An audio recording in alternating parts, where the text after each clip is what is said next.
Hey guys, what's up? Welcome back to the channel and welcome back to a new video. It is a very gloomy and rainy day here in New Jersey, and my time with my buddy's 2018 F87 M2 is coming to a close.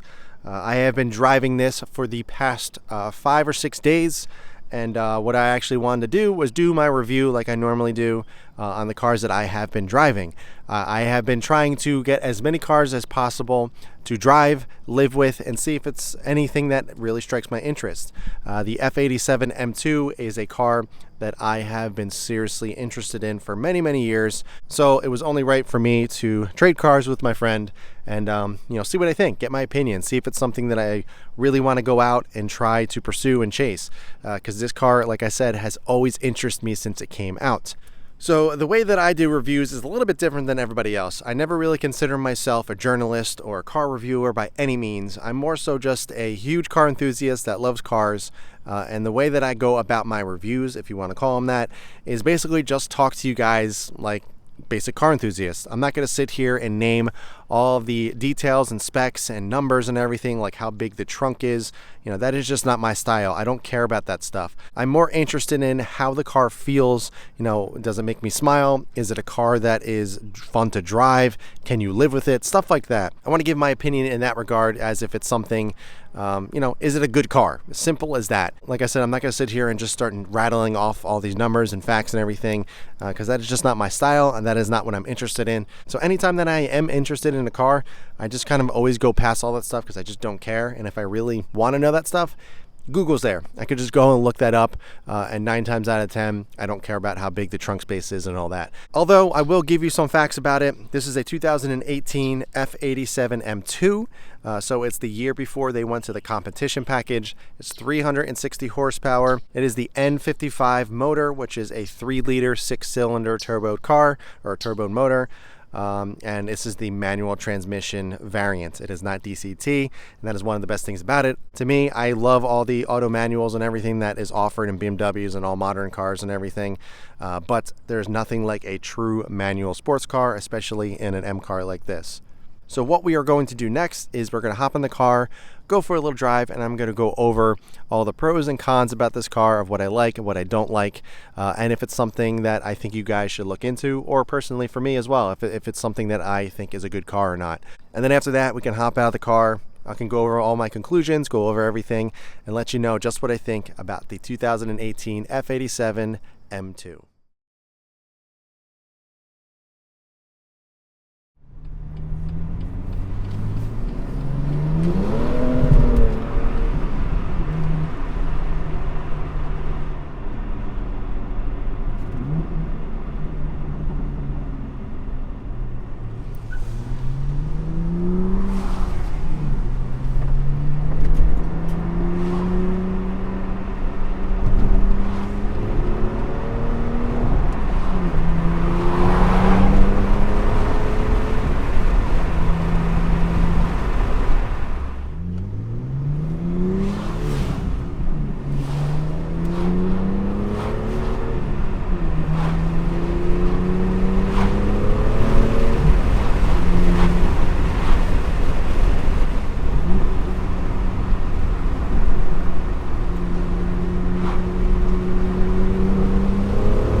Alright guys, so since the last clip, obviously a different day, I'm wearing different clothes, and it's nice and sunny out. I actually wanted to get a chance to let the roads dry up a little bit, since it was pretty wet the last time I filmed that clip, and I got a few more days under my belt with the car. And also I got a chance to clean it up and get it nice and up to my standards in terms of cleanliness. So what we're going to do is just go over the pros and cons basically of my thoughts of the F87 M2. Now I'm going to go over the bad first, just to kind of get them out of the way. They're kind of nitpicky things, but there's definitely things in here that I'm like, what the heck are you thinking? Why did they do that? And you know, why did they not make it better? I do want to say that I stopped at AutoZone and filled up on blinker fluid, so we are good there. The blinkers work. If you guys don't get that, that's a BMW joke. So the first thing I wanted to go over is actually the HVAC system. One thing on here, you guys, I don't know if you can tell on camera, but it's a dual zone climate control. However, there's no sync button. So if I change the temperature of the driver's side, the passenger stays at that temperature. Typically in dual zone, there's a button you hit sync, and it, you know, when you turn this one, they both change. And for my OCD-ness, that drives me nuts. So when I change the driver's side, I have to change the passenger side. I don't know why BMW didn't put a little sync button in here, because that is unbelievably annoying, and I really wish it had it. I know it's a very, very minor thing, but honestly, it drives me nuts. My second con to this car is the seating position. You know, all M cars, they usually come with really nice, cool, you know, supportive seats. And for whatever reason, these M2 seats in the N55 version I don't like them at all. The positioning is way too high. There's not enough bolstering. There's nothing really special about them other than they just have the blue stitch. You're able to get blue or I think orange stitch. And it has a little M badge in the back. But otherwise, there's nothing special about them. They're very flat. The bolstering is very, very minimal. And I can't get comfortable in them. I feel like I'm sitting way too high, much like my STI. I hated the stock seats, hence why I changed them over to Recaro Sportster GTs, and it completely remedied that situation. And the driving position in that car is much better now. But I'd probably do the same exact thing. I would probably take these seats out, put in some Recaro Sportsters, and it would be way better. Although BMW did remedy the situation by putting the M3 and M4 seats in here in the competition, which are much better seats. You can actually get lower, they're a little bit more supportive, and they look a little bit more special than these seats. But even so, I still think I would put the Recaro Sportsters in there because I love those seats so much. Okay, my third thing I do not like about this car is the infotainment system. Not necessarily, you know, where it is or how it works or anything, but CarPlay. It is so annoying. It's probably hard to tell on camera, but it only shows half of the screen for CarPlay. It doesn't show the full thing. I did look up, there are some aftermarket options to be able to do that, but why not? It's so bizarre how they cut the screen in half with CarPlay, and it's on the right side, it just says Apple CarPlay, Chris's iPhone. I don't want to know what phone's connected. I don't care about that. I know my name. So it really bizarre. It really makes all the information, all the fonts and everything that you would want to know, and what song you're playing or maps or whatever. It makes it really small and hard to read. So I don't know why they just didn't make it a full screen. CarPlay is pretty much what most people use these days, so I don't know why they didn't take advantage of the entire screen. Now, as we sit in traffic at this red light, my last con to this car, it's more of a personal preference, the leather steering wheel. Although leather is nice, I realize that I am not a big fan of leather steering wheels. I've had many cars with them, but over the time, I've always ended up replacing them with Alcantara steering wheels. While Alcantara does require more maintenance overall to keep clean and keep it looking fluffy and fresh, I still would prefer doing all that extra, cleaning to keep it nice than having a leather steering wheel. You know, it feels nice, but when you're driving aggressively, it's so slippery. Like I feel like I'm gonna lose the wheel as I'm driving harder. So I don't know. I mean, that's just personal preference. Leather steering wheels, obviously, people love them, people hate them, but I'm not a big fan of it. I would probably change over to the M Performance steering wheel, the Alcantara one, probably on the first day if I got this car. But either way, it's not that bad. It's just something that I've noticed. And pretty much driving with an Alcantara steering wheel for the past decade, almost, going back to a leather steering wheel is very, very strange for me. I don't know, super slippery. I feel like it would slip out of my hands when I'm driving aggressively, and I just prefer Alcantara. All right, so now we got the cons out of the way, the things that I don't like about it. As you can tell, it really wasn't that much. It was more nitpicky stuff. Let's talk about the good stuff. Let's talk about what I like about this car and why it speaks to me so much. This car, the size of it, it's so good. It's absolutely perfect. It's so easy to throw around, and it's so predictable. It's very, very confident, inspiring. You feel like Superman in a way, because no matter what you do, the car almost corrects itself. You know, you can be a little bit sideways and you just make a small input in the steering wheel and you're right back on track. It's so easy to drive. And I love that. It's been so long since I've found a car or driven a car that had that predictability. And this thing is just, it's so good. The wheelbase, it reminds me so much of my E46 M3. You know, the M cars these days have gotten so big, even with the F80 in the same year and generation of this car. It's so much bigger than it ever was. You know, it doesn't feel like it when you drive it, but overall, it just, there's no other car out there that I really feel is a good size, and this is perfect. You know, the 1M does come to mind in terms of sizing as well. That size is very, very nice as well, and I'm sure feels amazing to drive just like this. But that is one of the things that just stuck out to me so much. The size of it and the way you feel inside the cabin, it's very, very driver focused and friendly. You know, as a daily driver, it's a little small, but as a fun, you know, weekend sports car, 100% the most perfect size. Now, one of the best things about the N55 motor is the tunability. There really is not much you need to make this car even faster and more fun. I mean, to begin with, it's 365, so it's plenty of power for the street. But, you know, being a car enthusiast, it's so easy to want more and just constantly improve it and make it a little bit faster over time. And me currently owning STI, 100% agree with that, and I can see myself modifying it and making it faster. So the bang for your buck in terms of horsepower is not much at all. You know, for a couple grand, you can be well over 400 horsepower, close to 500 for not that much. And just comparing to my STI, to go to 500 horsepower, you're spending a lot of money depending on which route you go. You're spending anywhere from 20 to 30 grand to make 500 reliably. You know, build the motor and everything like that. You don't need to do that to these cars. You know, simple tune, downpipe intake, possibly E85, and you are well within good power for this car. I will say, you really don't need to do much though, because with the current power, it's so easy to break the rear end loose. And there's one thing that people do to cars lately, and that's put as much power as they possibly can. They don't think about the drivability of it. And personally, if I own this, I really wouldn't go for a lot of power. I'd probably be in the, you know, low to mid fours, which is honestly almost too much for this car, because like I said, it just breaks loose so easily that you would just be spinning tires like crazy if you were to really add a lot of power to this. Another thing that I love about this car is the exhaust note. Never in a million years would I think I would like a stock exhaust sound so much, but this thing sounds really good.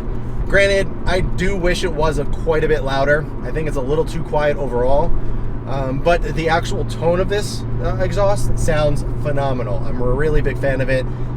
If I were to add an aftermarket exhaust, all I would do is just want something very similar in tone, but just overall louder, just to get a little bit more volume out of it, because it can be a little quiet when you're kind of just cruising. And personally, you know, when you're driving, and especially a manual, I always like to listen to my cars and kind of know where the RPM is at, and the exhaust note always helps me. But after driving it for a week, I've gotten used to it, and it's really, really easy to drive and kind of know where you're at in terms of the RPM range. But I still would like to add a little bit louder exhaust, although the tone of this car is perfect. I think it sounds like a true M car. It sounds really good. It has a nice deep throaty tone to it, even though that it's a stock exhaust and it's a small little car. It still has that M sound, that M powered sound that I love so much. Another thing that I love about this car is the rev matching. Normally I like doing it myself, but this car, I don't know what it is. It feels fantastic. So just downshifting real quick, putting the clutch in, does it automatically, and you feel like Superman every single time. Another aspect of this car that I really do like is the simplicity of it. It's so easy to get carried away with gizmos and gadgets and all the new technology in cars. You know, I understand how that can be attractive to people, but I don't like all that stuff. I just like a manual transmission, you know, with something that can play CarPlay, and that's pretty much it. I don't like crazy displays or anything. I like things that are integrated nicely and they look good in the car.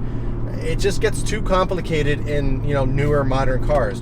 Granted, this is a pretty new car. It doesn't feel overly complicated. Everything is right where you expect it to be. You know, you got all your HVAC controls, your radio, your dash. You your screen up here and your iDrive right here, which is super simple to use. And I love it. I really like the simplicity of it. It's not over the top. In fact, when you were able to order these cars brand new from BMW, there was only one package available, and that was the executive package, which I believe added the heated steering wheel and a couple other odds and ends, and that was it. There was nothing else you can add in terms of packages, and I love that. It was just, yep, click that and you're done. You just pick out your color, and I believe you were able to pick what stitching you wanted between the orange or red and the blue.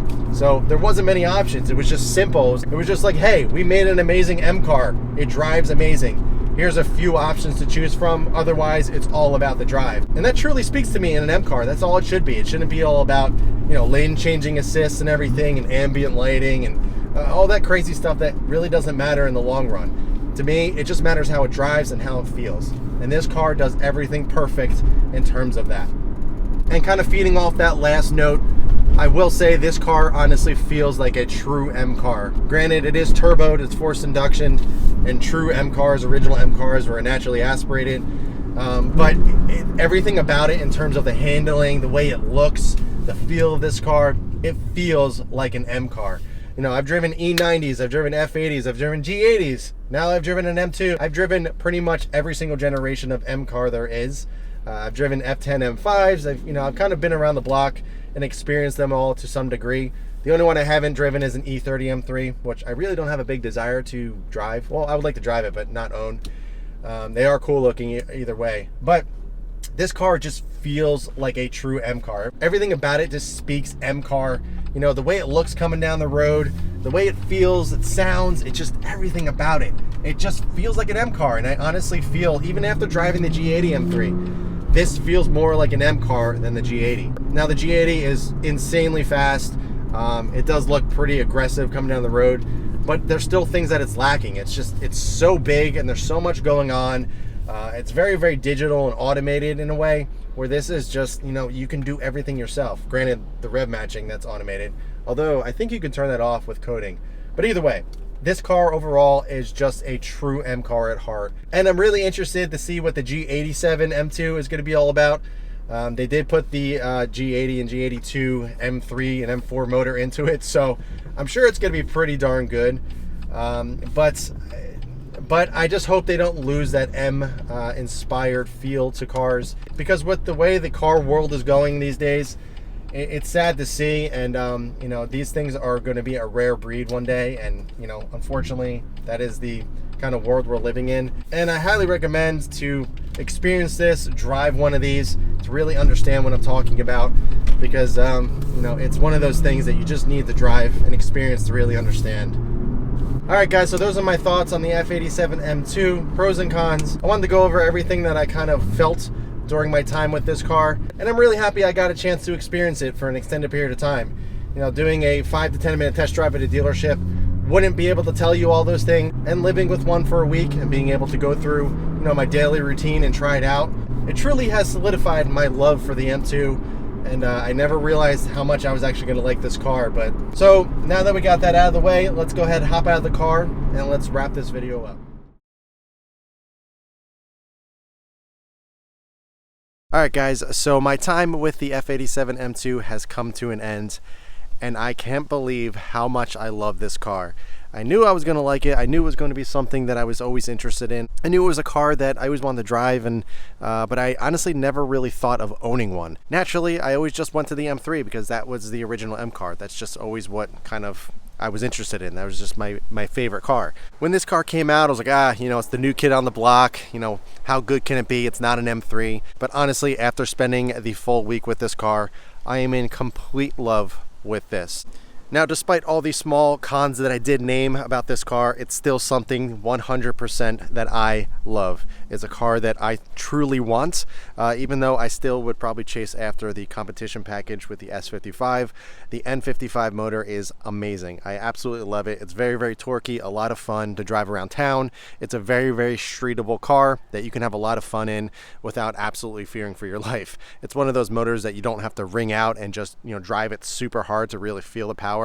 It's very, very usable power. It's very daily driver friendly, and I'm really surprised by it. It has a lot of low-end torque just for around town and everything, and you really don't need to wind the car out to have fun. To me, it's a mid-range RPM type of car. You don't have to go all the way to redline to have fun. Around 3.5 to 4K is plenty. You know, shifting at 5K, I still have plenty of fun with it. You know, it's not something that you really, like I said, you have to wind out to really feel the power. The N55 motor is fantastic. I am such a fan of it. It sounds really good. I know it would sound amazing with an intake on here as well.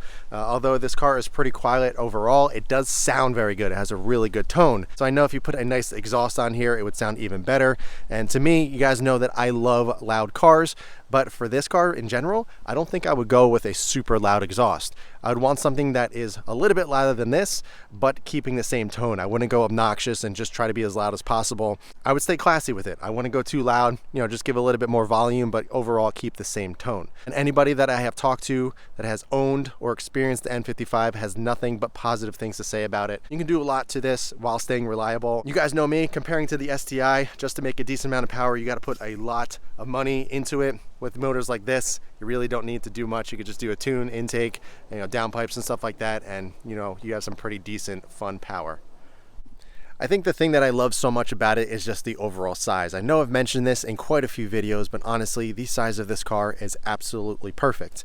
To me, sports cars these days has just gotten bigger and bigger, and I feel like people have lost their way of a small sports car. Everything's getting larger and wider and everything like that. While I understand that does look good and it appeals to the masses and everything, I feel like the small two-door, you know, this type of car is kind of lost in translation. It's not, you know, as prevalent anymore. The M2 is just a perfect size to have fun in. It's very, very easy to park and just kind of live with every single day. And like I've mentioned before, it reminds me so much of my E46 M3 in terms of the actual sizing. The wheelbase is perfect. You can really throw this car around. You guys saw me in the in-cabin videos of driving around. You saw the rear end get loose so many times and how easy it was to correct. You know, you feel very composed. It almost makes you feel like superhuman because it's so easy to control this car. Even when the tail does kick out, it's so easy to correct. It's very, very confident, inspiring. You can have a lot of fun with it without being out of control. Man, it's just such a good car. I would really, really love to get my hands on a M2 competition just to see the differences. Personally, I know I would probably go for that over the N55. Even though this motor is great, very, very tunable, and you can put down a lot of power with this thing with not many mods, I still probably would go for the M2 competition. I do like the look of it with the updated front end and stuff like that. But that really begs the question for me. M2 competition with the S55 or go for an F80 M3 with the S55. They're actually both around the same price right now in the market. So to me, I really got to think, you know, is the two doors worth it? Do I prefer the look of the M2 Comp or the F80 M3? That's just what it's going to come down to. Obviously, it drives a little bit different as well, since it is a little bit bigger of a car than the M2. Both fantastic cars, but that is kind of my predicament at this point. Which one would I go with? But again, I have absolutely fallen in love with this car. And if anybody gets a chance to drive one of these, own one of them, I highly recommend it. You cannot go wrong. For right now, these cars are extremely reasonable with the N55. A lot of fun, a lot of tunability, a lot of aftermarket support with these things. And I just want to give a huge shout out to my buddy Mark for lending me this car and letting me live with it for a week. And I'm glad I got to spend time with the F87 M2. So yeah, guys, that wraps up my experience with the F87 M2. If you guys have any questions at all about this car or anything else at all, leave them in the comments below. I'm hoping to get a few more cars on the channel to review that I am personally interested in to give my feedback and let you guys know what I think. But this one has been great. Highly recommend it. If anybody has the ability to purchase one, drive one, experience one, whatever, I highly recommend it. It is a fantastic car. But in the meantime, keep it clean, keep it simple, and I'll catch you guys in the next one.